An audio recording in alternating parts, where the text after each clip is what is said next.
आता पाकिस्तानमध्येही जैन मंदिर चौक, संतनगर, रामगली आणि कृष्णनगर. होय, पाकिस्तानमधील काही भागांमध्ये जुन्या ऐतिहासिक नावांची पुनर्स्थापना करण्यात आली आहे.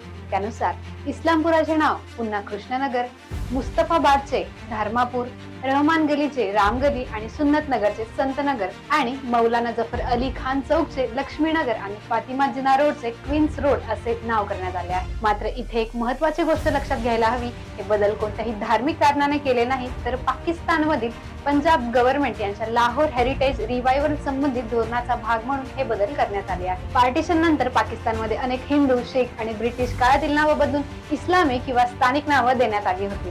आता त्यापैकी काही ऐतिहासिक नावं परत आणण्याचा प्रयत्न केला जात आहे.